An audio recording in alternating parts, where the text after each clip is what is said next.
Hello everyone and welcome to another episode of Svelte. In today's episode we're gonna see the events method which we're gonna use inside our elements, and we're gonna interact with our browser, whether we're doing within it, and display it inside our DOM elements inside our browser and see what we are doing with. In order to start, we have our VS Code project completely empty. We have our browser on right side. And let's see what we are dealing with. Here I'm gonna create a script tag. For initialization, I'm gonna create a let of cursor position. I'm gonna do an object with x0 and y0 initial position startings.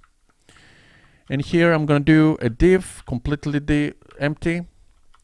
I'm gonna say mouse position.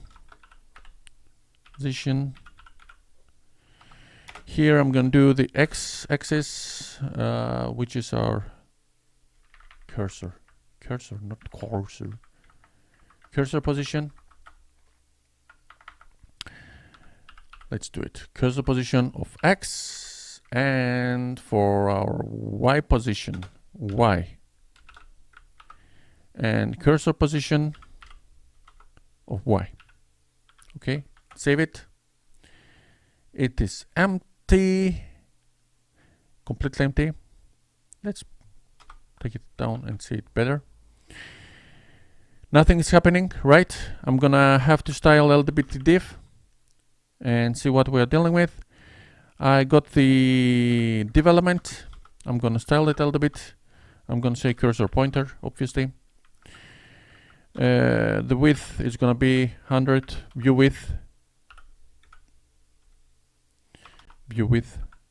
the opposite. The height is gonna be 100, view height, like this. See, nothing's happening because we don't have any event going on. And here I'm gonna trigger my event on mouse move, okay? Mouse move. Here I'm gonna trigger a function. I'm gonna call it mouse pause. And here inside my script tag, it gives the red line because it says we don't have any function named mouse pause. I'm gonna create it just now. Don't worry about it. I can handle it. Mouse pause. Here I need an event. It's gonna be an arrow function. Okay, event. For our cursor position x, I'm gonna equate with event dot client x,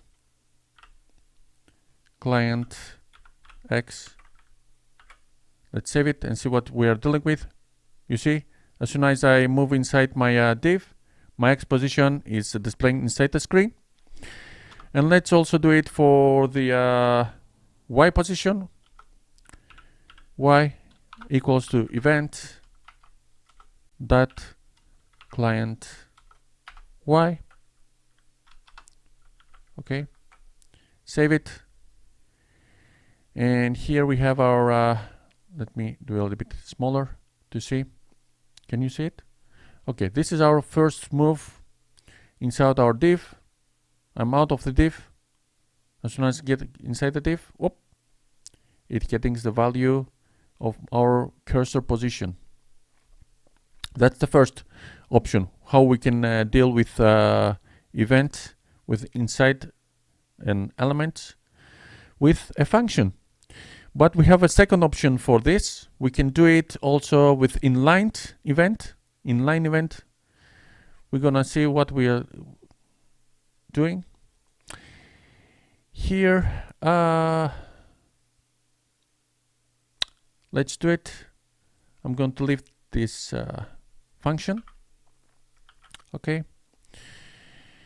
Here I'm going to create an inline event. I'm going to say arrow function. I'm opening it curly brackets like this. and here I say cursor position X equals with event client X, and see if it's working. You see, this is an inline event. We don't have any function, but instead of this we have inline event. Also do it for our Y position. I'm gonna say here cursor position Y equals to Y, event client Y. Okay. And this is so simple. This is so useful, powerful. And I hope you like it. I'm gonna keep the video short. I'm not gonna talk too much because I don't wanna waste time.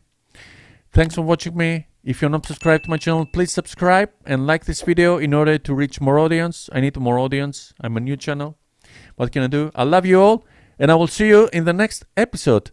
Until then, be safe and have a nice day. Bye bye. Bye. Subscribe to my channel and like this video.